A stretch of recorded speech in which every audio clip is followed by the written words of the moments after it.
Most people think of glute training as just a way to grow a big butt. Hip thrusts, kickbacks, burnout circuits, all aesthetics all the time.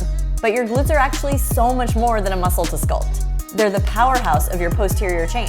They drive hip extension, stabilize your pelvis, absorb and redirect force, and keep you balanced through every sprint, jump, and cut. And yet, most glute workouts online don't reflect any of that. They ignore function, they skip single leg stability, and they forget what these muscles are actually for. But what if I told you there was a better way?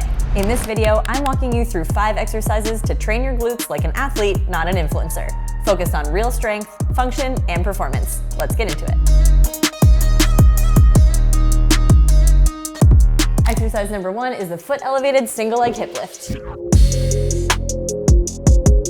So of course with glute training there are going to be the staples like the barbell hip thrust, the RDL, the Bulgarian split squat. But what I really want to focus on today is training your glutes like an athlete. And I know that you probably already know about those exercises. They are staples for a reason. They're great. But we want to talk about some of the exercises that are going to be a little bit more translating into athletic endeavors, moving through life better. And so that's why those aren't going to be on this list today, but they're definitely beneficial. And I don't want you to think that I'm skipping over them for any reason other than these are just a little bit more unique and going to give you a little bit more athletic carryover. So with that said, instead of the classic barbell hip thrust, I want to show you the single leg foot elevated hip thrust instead.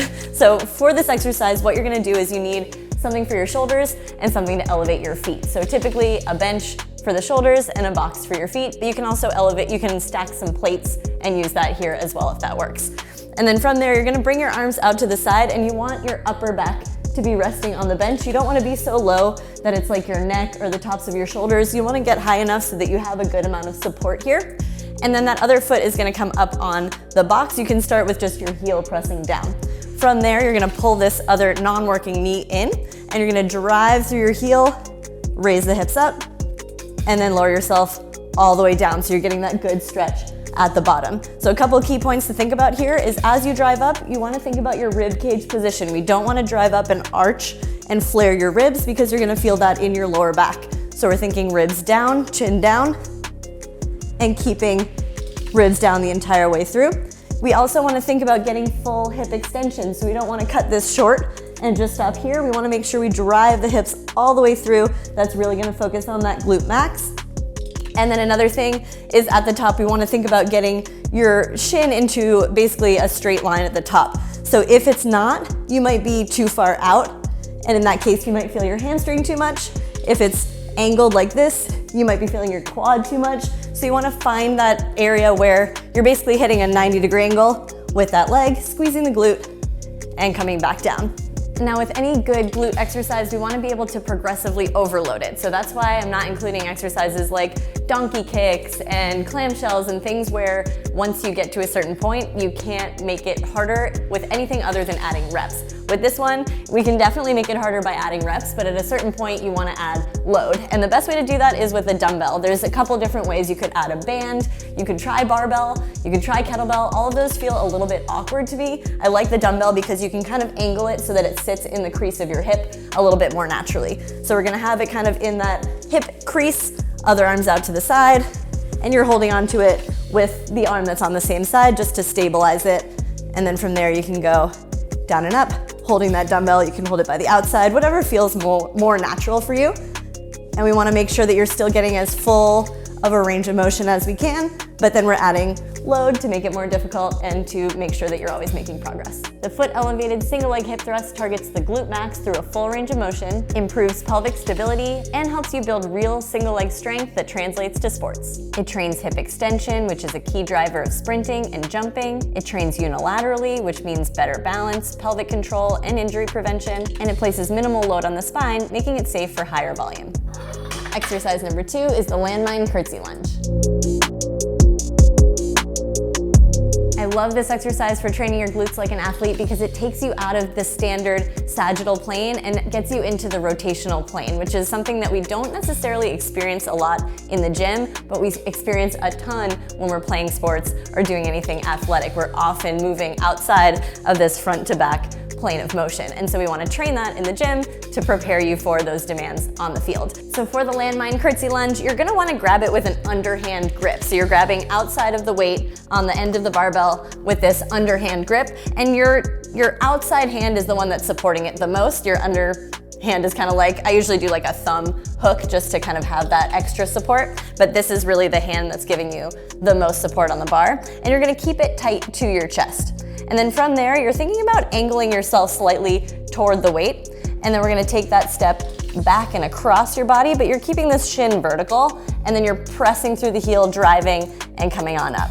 So we're leaning in toward the weight, getting that big step across, driving and coming back up. So you're gonna feel glute max and glute medius sort of more on the outside of your hip working as you get that big stretch here, and then drive and come back together at the top. So we wanna think about our angles here. We don't wanna stay completely upright. We don't wanna step straight back. We really wanna get that big crossover motion to get that extra stretch in the glute. That's what's gonna create a little bit more tension at the bottom as you go to drive through and step back together. We're experiencing that rotational plane of motion, and we can easily load this. So we can add more weight to the bar. It's gonna stay the same. We're just increasing the demand on your hip, driving and coming up nice and tall.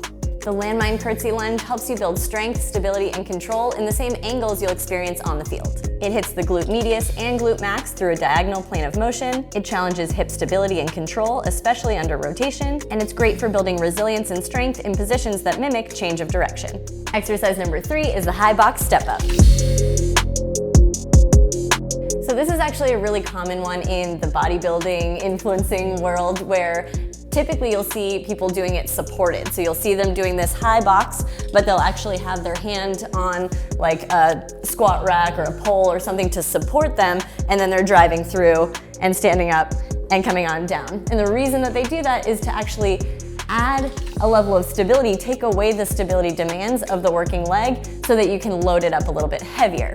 There's definitely benefits to doing that, especially if you're solely focusing on glute growth and hypertrophy. But because we are focusing on athletic performance, we don't want to take away the stability demands. We want the stability demands to be there because we want to train that as well. So while you might not quite be able to load it as heavy initially, we think there's so much benefit to actually getting those stability demands from this exercise. So that's why we're doing it unsupported, and we can start with just no load and we can work our way up from there. And what we want to make sure of is that the box is high enough that you're above a 90-degree angle. That's what makes it a high box. So we're getting that extra glute stretch from the bottom, and you're just going through a bigger range of motion.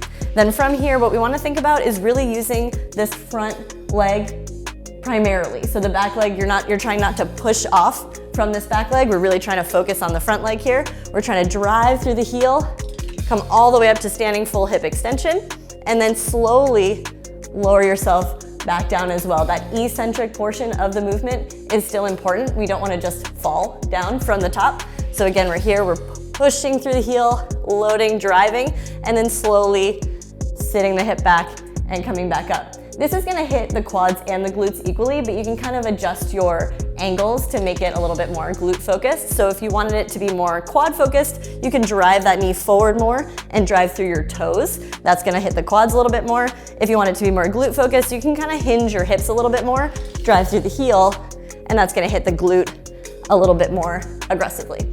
Now, if you want to load it, we have a couple different options. We like to start with just this offset load. So you just have it in a suitcase position, dumbbell or kettlebell by your side, other opposite arm and leg, drive, come to standing, and all the way back down. You can hold 2 dumbbells. You can hold it in a goblet position.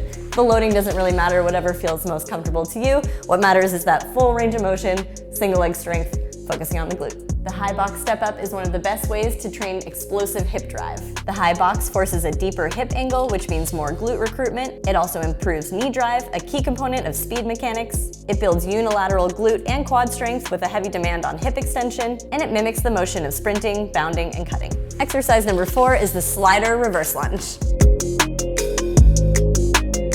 So all different lunge variations are gonna target different areas, and what we've found is that the sliding reverse lunge is one of the ones that targets the glutes most aggressively. We're always super sore after we do these. And it also focuses on some eccentric control. It has the single leg element, so a lot of athletic carryover from this one as well. What we like to use is a furniture slider, or there's something called Val slides. You can always look those up, but these are just simple Home Depot furniture sliders. They don't slide perfectly well on a gym floor. They definitely slide well on turf or carpet. If you're on a hard floor, you can use a towel underneath your foot, but just think about, you can get creative with anything that's gonna just allow that back foot to slide so that you're really allowing the focus to be on the front leg. And so what we're gonna do is you're gonna place your toes on the slider just like in the middle, and you're gonna take tension off of it. So if I was putting too much weight on it, it would be hard to slide. So I'm just gonna keep that light tension on that leg. And then we're going to have the focus be on the non-slider leg. So this is the working leg, this is the sliding leg.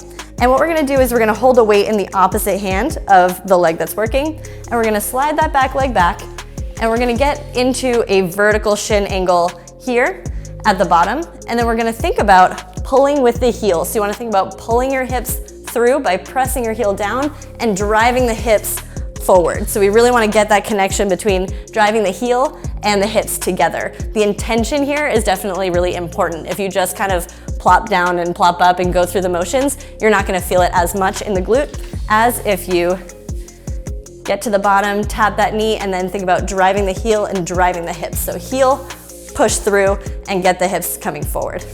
One more time, get that 90-degree angle, drive and come forward.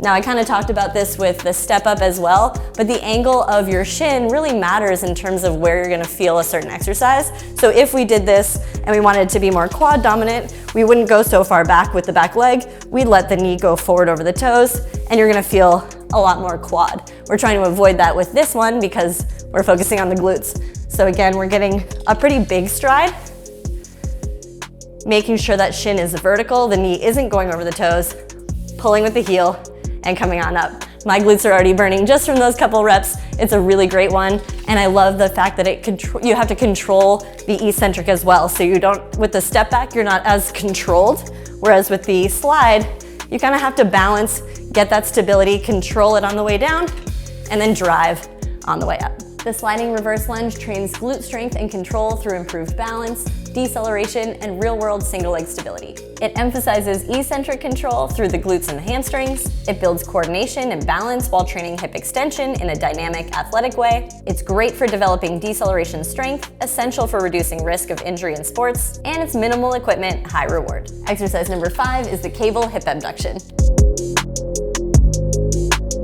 So I had a little bit of a hard time choosing my favorite hip abduction exercise. I really just wanted a hip abduction exercise in this section or in this video because it's so important for hitting the glute medius, the outside part of your glutes. But you can do it in a lot of different ways. If you go to a gym and you have the hip abduction machine, that one's actually really good. You can do this from a kneeling position. You can do like clamshells and things like that. Those I didn't want to include because they're hard to progressively overload, which is kind of why I landed on the cable glute medius abduction, or kind of like kick out, because you can load it, you're still getting some stability on the non-working leg, so everything's kind of working a little bit more athletically as opposed to just being stuck in a machine and just going through the motion. So I landed on this one and I want to tell you how to do it. So we're going to bring the cable down all the way to the bottom. Ideally you would have an ankle strap, so something that ties around your ankle and clips onto your cable machine. I don't have one. If you don't have one, you can really just kind of maneuver the regular handle by sliding your foot into it. So that's what I'm gonna do. So we're gonna put our foot in the cable, or if you have the ankle strap, that's ideal. And we're actually gonna step your non-working leg in front of the working leg. So we wanna have this foot forward and this foot is gonna cross behind. We don't wanna start with it just here. We actually wanna get a little bit of a stretch. So we wanna step away a little bit so that that foot is stretching behind you. And then from there, we're gonna kick out and slightly back. And so you're really gonna feel the side of your glute working here.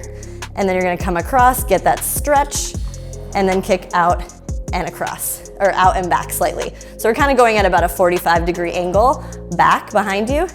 And you're letting your torso kind of lean forward a little bit to just allow for that big glute stretch as you come in, and then drive out as you come out. And we wanna also think about keeping your toes pointed slightly inward. That's gonna just help to target, again, that glute medius as much as possible as you go through this range of motion. What you're also gonna notice is you're gonna get some glute work on this stance leg as well. So both legs are really working together, this one to stabilize and this one to grow the glute medius. And we really like any hip abduction, but specifically the cable hip abduction for that reason. The cable hip abduction targets the glute medius, the small but important muscle that helps stabilize the pelvis and keep your knees tracking properly. Unlike machines, the cable adds constant tension and lets you train through a more natural standing range of motion, just like you move in sports. It helps support performance in sprinting, cutting, and even lifting by keeping the hips strong and centered. It's best done with proper posture, intent, and controlled tempo, not mindless reps. And there you have it, 5 glute exercises that build power, stability, and real athletic function. Add 1 or more of these into your routine and you'll start to feel the difference on the field, in the gym, or just moving through life with more strength and control. Remember, you don't have to be a pro athlete to train like one. Just stay intentional, stay consistent, and let your glutes show up and go to work. And if you're looking for more workouts that combine strength, mobility, and athletic performance, check out our free guide, Sustainable Strength. It includes a sample week of workouts to help you train smarter. You can find the link in the description box below. And finally, if you enjoyed this video, please hit the like button below, subscribe for more content like this, and let us know in the comments what you'd like to see from us next. Thanks for watching, and we'll see you in the next one.